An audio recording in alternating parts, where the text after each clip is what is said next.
Hari ini kita akan belajar tentang doa pertama yang disampaikan, ditunjukkan, dipraktekkan, dan dicontohkan oleh Nabi Muhammad SAW kepada kita semua sejak pertama kali melihat, menyaksikan hilal awal Ramadan. Dengan doa inilah diharapkan kita bisa mendapatkan satu rasa, satu frekuensi yang serupa seperti diisyaratkan Nabi untuk menikmati Ramadan. Referensi doa ini kita bisa temukan di antaranya pada hadis riwayat Al-Imam At-Tirmidzi radhiyallahu taala anhu, nomor hadis 3451. Hadis riwayat Al-Imam At-Tirmidzi nomor hadis 3451. Demikian juga nanti Imam Ahmad meriwayatkan dalam musnadnya, demikian Imam Ad-Dailami meriwayatkan pula dalam kitab sunannya. Nah, teman-teman, seluruh riwayat ini nanti tersambung pada sosok sahabat mulia namanya Sayyidina Thalhah bin Ubaidillah, salah satu di antara 10 sahabat yang melalui lisan Nabi SAW dijamin masuk surga tanpa hisab, minal mubasysyirina bil jannah, yang diberikan kabar gembira melalui langsung lisan Rasulullah SAW. Sahabat yang sangat mulia. Beliau dalam catatan sejarah terdokumentasikan lahir di kisaran 28 tahun sebelum hijrah, termasuk golongan orang pertama yang masuk Islam. Dari 40 orang as-sabiqun al-awwalun, beliau itu termasuk di golongan 8 orang pertama. Wafat tahun 36 hijrah, kemudian mengikuti perjalanan kehidupan dakwah Nabi SAW, menyertai bahkan pertahanan-pertahanan yang dilakukan oleh umat Islam dipimpin oleh Nabi ketika banyak sekali serangan-serangan, banyak sekali bukan hanya provokasi tapi tindakan-tindakan yang sangat menyulitkan umat Islam. Satu kali saja beliau tidak menyertai ketika berada di Syam dalam peristiwa Badar. Kemudian terluka dalam beberapa kesempatan sehingga ada bagian tangan beliau yang terluka, dan itu terbawa sampai kehidupan beliau sampai menjelang wafatnya, sehingga Nabi pun memberikan komentar, jika Anda ingin melihat seorang syahid yang berjalan, beraktivitas di muka bumi, maka lihatlah kepada Thalhah bin Ubaidillah. Dan juga beberapa riwayat sampai kepada kita yang viral di kalangan sahabat, jika Anda ingin menyaksikan orang yang sangat dermawan, orang yang konsisten dengan kebaikan, orang yang konsisten dengan kemuliaan Islam, orang yang konsisten dengan perjuangan hingga wafatnya, maka pandanglah Thalhah bin Ubaidillah. Wafat beliau dalam satu peristiwa fitnah besar, dan wafat dalam keadaan mulia seperti yang Nabi SAW isyaratkan. Jika Anda ingin melihat sosok syahid yang beraktivitas berjalan di muka bumi, yang nampak semua keteladanan nilai keislaman pada dirinya seperti dicontohkan dan diajarkan Nabi SAW, maka itulah Thalhah bin Ubaidillah radhiyallahu taala anhu. Dan teman-teman, yang paling menarik adalah di antara sekian perjalanan kehidupan beliau mendokumentasikan satu pedoman, satu petunjuk, satu doa yang disampaikan oleh Nabi SAW dalam pembuka Ramadan, bahkan saat melihat hilal pertama Ramadan. Dan inilah yang kelak didokumentasikan oleh Al-Imam At-Tirmidzi dan juga Imam Ahmad, demikian pula Imam Ad-Dailami dalam kitab-kitab hadis mereka yang bisa kita lacak dan bisa kita akses, bahkan bisa kita runtut riwayatnya sampai dengan bertemu kepada Nabi SAW, dari si fulan sampai ke Nabi. Nah, selanjutnya setelah kita mengetahui itu semua, saya memohon izin untuk menyampaikan rangkaian transmisi periwayat ini dulu untuk menunjukkan satu betapa kuatnya referensi yang tersambung dalam ajaran-ajaran Islam pada penutur awalnya. Tidak ada satu rangkaian ibadah dalam Islam, khususnya yang pokok, yang tidak disertai dengan periwayat yang tersambung kepada Nabi Muhammad SAW. Semuanya runtut untuk menunjukkan originalitas, validitas, kredibilitas, sekaligus yang paling mudah dipahami untuk menunjukkan bahwa agama ini benar, petunjuknya benar, dan disampaikan oleh orang yang benar dengan cara yang benar, dan bisa kita temukan sampai bahkan kita berhidupan kini dan yang akan datang. Setelah itu kita pelajari inspirasi dari orang yang meriwayatkannya. Kok bisa orang ini meriwayatkan informasi dari Nabi? Siapa beliau? Apa pujian Nabi untuk beliau? Bagaimana kehidupannya? Nah, ketika kita memilih profesi yang sama dengan sosok periwayat ini, kita tiru keteladanannya sehingga kita bisa termasuk dalam ruang yang dipuji oleh Nabi Shallallahu Alaihi Wasallam melalui sifat-sifat dimaksud. Baik teman-teman sekalian, kita masuki keterangan Nabi-nya, dan ini biasakan oleh teman-teman yang saya coba contohkan untuk membawa mushaf juga, supaya nanti ketika kita membahas ada keterkaitan, ada korelasi, dan ada kemudahan ketersambungan kita untuk mengakses referensi-referensi yang mungkin bisa kita raih. Qala, kemudian kita sambungkan qala itu untuk menyambungkan sanad ya. Nah, qala al-Imam Tirmidzi rahimahullahu taala, kemudian sanadnya langsung saya sambungkan ke Talha bin Ubaidillah radhiyallahu taala anhu. Qala, hadis riwayat sahabat Talha radhiyallahu taala anhu bin Ubaidillah, beliau menyampaikan annan nabiyya sallallahu alaihi wasallam, sungguh saya tegaskan dan tanamkan pada hatimu yang paling dalam bahwa Nabi sallallahu alaihi wasallam itu idza ra'a, ya, annan nabiyya sallallahu alaihi wasallam kana idza ra'al hilala, adalah kebiasaan beliau jika telah menyaksikan hilal pertama di bulan Ramadan, maka qala, beliau kemudian menunjukkan kepada kita, mencontohkan dengan doa. Apa doanya? Allahumma, ya Allah. Jadi Allahumma itu bentuk halus, bentuk tawadhu, bentuk merendah, bentuk permohonan yang tinggi.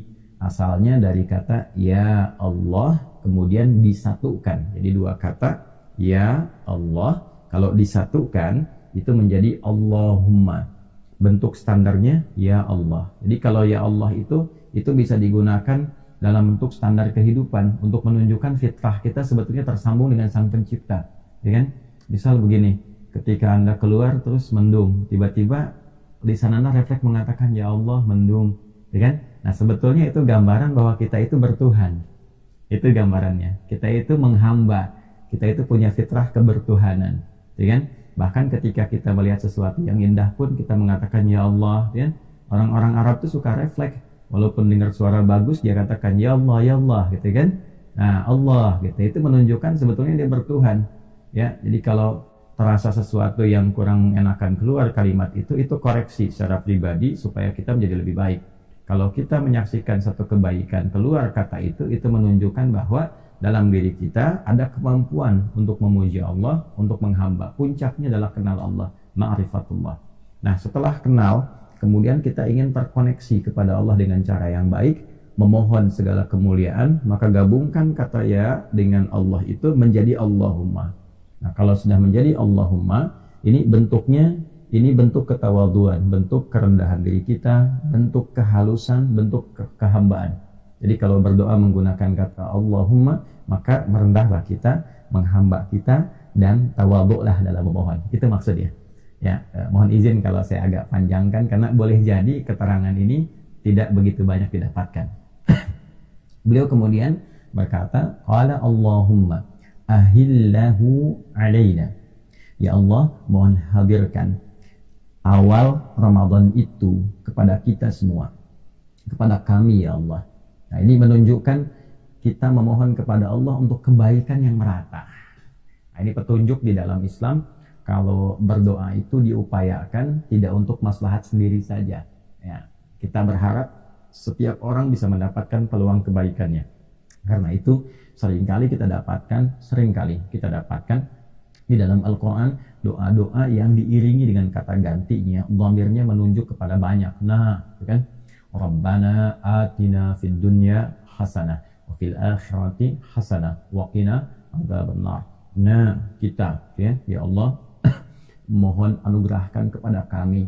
Ya, saat kita menyebut kami itu rasakan, bayangkan bahwa kita, keluarga, teman-teman, kerabat, orang-orang Islam dimanapun berada, orang-orang beriman, kan, dianugerahkan kebaikan di dunia, kemuliaan di akhirat. Nah, itu spiritnya.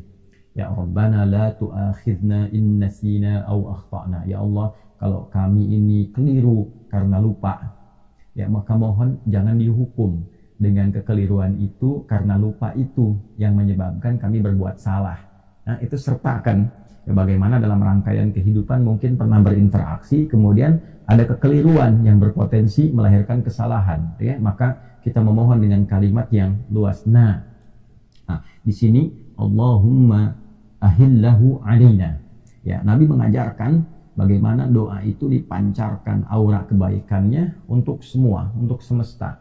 Ya Allah, mohon hadirkan awal Ramadan itu sejak nampak hilal pertamanya. Hadirkan awal Ramadan ini kepada kami semua. Ya, inilah kelembutan Nabi, terbiasa membawa semua bagian hamba Allah untuk mendapatkan rahmatnya. Termasuk dalam peristiwa Isra Mi'raj, ya, ketika Allah mengatakan Assalamu alayka ayyuhan nabi wa rahmatullah wa barakatuh. Ya, Allah memberikan satu pujian, satu kemuliaan, satu jaminan kebaikan kepada Nabi Muhammad sallallahu alaihi wasallam dengan kalimat langsung Assalamu alayka. Semua jenis salam dianugerahkan kepadamu wahai Muhammad, ya kan, sallallahu alaihi wasallam, dan rahmat Allah dan keberkahannya. Dan Nabi menginginkan, memohon kepada Allah supaya rahmat itu disebarkan pula bagi seluruh kalangan makhluk-makhluknya. Assalamu alaikum warahmatullahi wabarakatuh. Ya Allah, anugerahkan pula semua kebaikan yang terkandung dalam kata salam itu kepada kami hamba-hambamu dan kepada golongan orang-orang yang soleh di antara hambamu. Ya, itulah Nabi Muhammad sallallahu alaihi wasallam. Allahumma ahillahu alaina. Ya Allah, hadirkan awal Ramadan pada kami semua. Kalau kita di Indonesia, kita mohon hadirkan di seluruh bagian wilayah Indonesia ini, ya? Kemudian di bagian-bagian tempat-tempat lain yang baik. Bil yumni, satu, dengan rasa tenang, nyaman, dan nikmat. Ya, bil yumni, dengan rasa tenang, nyaman, dan nikmat. Ini teman-teman pelajaran yang sangat penting, karena boleh jadi ada yang mengawali Ramadan dengan perasaan belum tenang. Ya, kemarin yang nunggu-nunggu sidang isbat belum tenang ini, ya. Nah, yang siap-siap menghadapi Ramadan awal belum tenang ini, ya kan? Nah, jadi bagaimana caranya ketika kita berhadapan dengan awal, apapun kondisinya, setelah ditetapkan, alhamdulillah tanggal 1 tenang, maka tarawehnya juga harus dimulai dengan tenang, puasanya dimulai dengan tenang. Ya, ada yang ketidaktenangannya dihadirkan dalam aspek materialistik misalnya. Aduh, bagaimana sahurnya besok, gitu kan? Bagaimana nanti bukanya, bagaimana? Nah, kita memohon yang pertama kepada Allah, diajarkan oleh Nabi, bagaimana menghadapi Ramadan ini dari sejak awalnya sudah mendapatkan kenikmatan. Menikmati Ramadan. Ya, ada orang puasa belum tentu menikmatinya.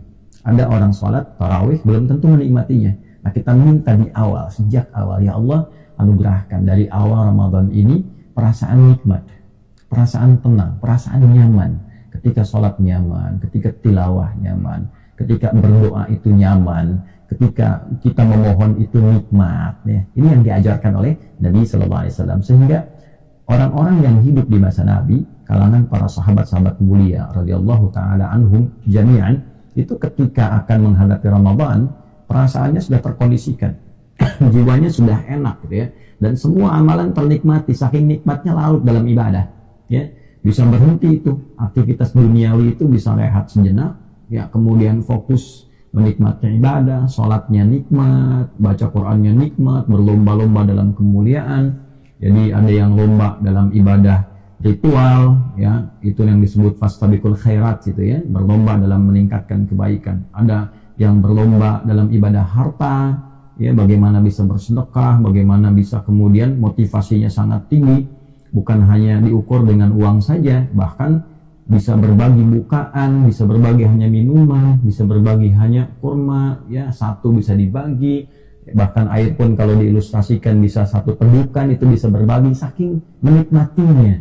Kenikmatan besar dalam keistimewaan Ramadan itu, ya. Jadi ini satu, teman-teman, bagaimana menghadapi, mengawali Ramadan dalam perasaan yang nikmat.